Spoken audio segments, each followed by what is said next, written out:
कैसा लगता है जब आपकी मेहनत रंग नहीं लाती है, आपने जिस तरह से परिणाम सोचे हैं उस तरह के रिजल्ट आपको देखने को नहीं मिलता है, तब भाई मैं ये मानता हूँ कि भाई तब आत्मा पर सांप लौट जाते हैं। तब आपको सारी दुनिया से नफरत हो जाती है। जब आपके घर वाले आपको ताने देने लगते हैं, पड़ोसी आपके मजे लेने लगते हैं और दोस्त आपको काटने दौड़ते हैं, तब वो भयानक स्थिति भाई कितनी भयावह हो सकती है उसे हम इमेजिन नहीं कर सकते हैं, मतलब सोच ही नहीं सकते ना बेसिकली यार। तो देखो भाई ये सब कुछ हो रहा है हमारे भाई के साथ। अब आज की कहानी आपको कभी शायद मतलब अंदर से डिमोटिवेट करे कि भाई मेहनत करके क्या फ़ायदा, रात दिन करके क्या फ़ायदा। मतलब भाई लाइब्रेरी जा रहे हो, आप कोचिंग लगा रहे हो, इतनी हैवी पढ़ाई कर रहे हो, आपकी आंखें सूझ के 4 हो चुकी हैं, लेकिन तब भी आपको आपका मन चाहा रिजल्ट नहीं मिल रहा है, तो दुख होता है। तो चलिए आपका स्वागत है आज का हमारे न्यू एपिसोड के अंदर। तो देखिए दोस्तों, इंडियन पॉडकास्ट कम्युनिटी के अंदर भाई हम लोगों ने 2.5 मिलियन लिसनर को क्रॉस कर लिया है। तो इसी खुशी में हम आपके लेकर आए हैं बसंत मीना का एक और नया एपिसोड। अब देखिए जो लोग नए हैं वो नहीं जानते बसंत मीना कौन है। तो भाई बसंत मीना एक आम लड़का है जिसने बहुत मेहनत की लेकिन सफलता के करीब पहुंचते रह गया। तो देखिए क्यों रह गया, ये उन्हीं के मुँह से हम सुनने वाले हैं आज के इस एपिसोड के अंदर। तो बेसिकली इसे स्किप मत करना, कोई पार्ट मिस मत करना, और हाँ हमें फॉलो कर लो क्योंकि तुम्हें बसंत मीना से तो जुड़ी कम ही मिलने वाली हैं जानकारियाँ, लेकिन साथ में हम काफ़ी सारे इंफॉर्मेटिव शेयर करते रहते हैं आपके साथ, तो फ़ायदा आपका होने वाला है।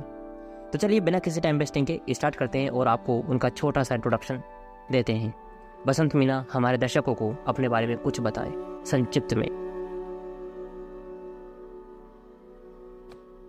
बोल जा भैया ने नाम बता दिया तेरू। माय नेम इज बसंत मीना। जी, आप किस क्लास में हैं?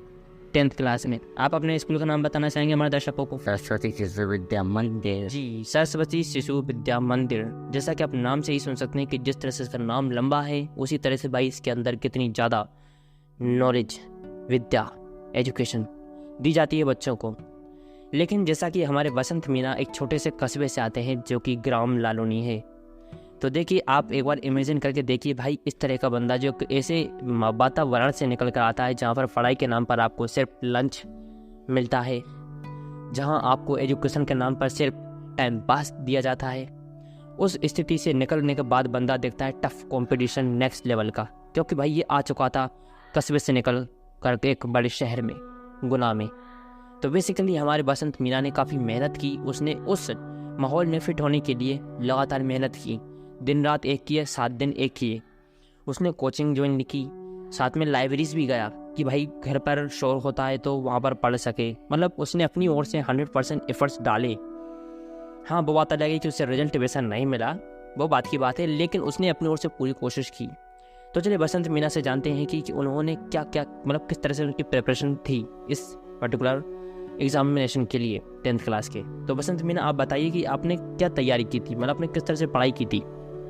पढ़ाई तो 1 नंबर की थी जी। देख आप सुन सकते हैं कि पढ़ाई तो उसने 1 नंबर की थी, लेकिन जैसा कि आप जानते हैं कि 1 नंबरी काम कभी भी हमारे इंडिया के अंदर सही नहीं माना गया है। यहाँ पर 2 नंबरी काम ही ज़्यादातर व्यक्ति को पसंद आते हैं क्योंकि उसमें 2 काम निपट जाते हैं ना एक साथ। तो बेसिकली लॉजिक था ना इस बात में। तो आगे बढ़ते हैं। तो बसंत मीना आपने पढ़ाई 1 नंबर की ठीक है, लेकिन आपने इसमें क्या आपकी स्ट्रेटेजी क्या थी, जैसे कि कितने घंटे पढ़ना, आपने किस सब्जेक्ट को ज़्यादा महत्व दिया कि हाँ भाई ये सब्जेक्ट मेरी फेवरेट है, इसमें टॉप करेंगे? हिंदी, विज्ञान, जी, हिंदी, विज्ञान, संस्कृत। तो मैं आपसे ये जानना चाहता हूँ कि आपको मैथ और इंग्लिश में इनमें क्या कोई खास दुश्मनी? जैसे तो बचपन से ही जी देखिए जे इन्होंने काफ़ी दिल को चुराने वाली बात कही है कि मैथ और इंग्लिश से दुश्मनी बचपन से।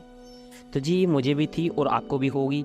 हम पोल डाल रहे हैं, उसमें अपना जवाब दीजिए कि आपको इंग्लिश और मैथ से दुश्मनी थी? ऑब्वियसली हमें तो है, आपको भी रही होगी।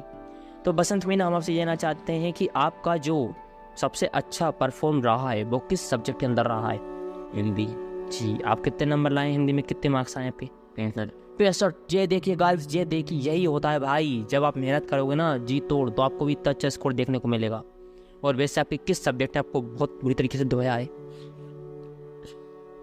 मैथ। जी शेट, देख रहे हो भाई मैथ ने दुश्मनी वसूल कर ली यहाँ पर भी। जी कितने आए आपके उसमें मार्क्स? 16-17। 16-17 मार्क्स। दोस्तों आप सोचिए, एक बंदे ने, आपने कितने पेज भरे थे पेपर में? जैसे अपनी जैसे कॉपी आती है 20 मैथ में? पेज? जी सोचिए गाइस, 40 पेज की कॉपी में बंदा 20 पेज भर के आ रहा है, लेकिन सोचिए नंबर कितने मिले उसको, 16-17। ये काफ़ी दुखद स्थिति हो सकती है एक स्टूडेंट के लिए। तो अब बसंत मीना, अब आप जैसा कि आपका भाई सप्ली आई है 10th क्लास के अंदर, तो आप आगे क्या करना चाहते हैं? आपके क्या होने वाले हैं आगे के लिए विजन? आगे 11वीं पढ़ेंगे। तो वो तो आप भाई सप्ली का पेपर दोगे ना, तो मतलब उससे पहले सप्ली के पेपर के लिए आपने क्या सोचा हुआ है? मतलब किस तरह से आप तैयारी करोगे कि भाई सब अब इसकी फाड़ देंगे इस विषय को? सही कह रहे हो। तो क्या सोचा है आपने? कोचिंग लगाओगे, लाइब्रेरी जाओगे? हाँ, यही करेंगे। तो वो तो पहले भी कर रहे थे, मतलब फिर भी रिजल्ट मन चाह नहीं मिला, तो अब कैसे, मतलब अब क्या उम्मीद है? से बची है ना। अच्छा, तो भाई अब इनकी स्ट्रेटेजी पहले सही है बात यार, बंदे की 5 पढ़ना पड़ रहा था, अब 2 ही पढ़नी पड़ेंगी, तो काफ़ी बढ़िया, आपने काफ़ी अच्छा सोचा है। तो बसंत मीना जी, हम आपसे ये जानना चाहते हैं कि भाई इतनी मेहनत करने पर आपका रिजल्ट नहीं मिला था, वो कैसा लगा? वो तो बुरा। और घर वालों ने आपको क्या ताने दिए, मतलब क्या कहा? एक कॉमन बताइए कि भाई नाश मिटे सब कुछ, मतलब क्या कहा? अपनी बोल दी।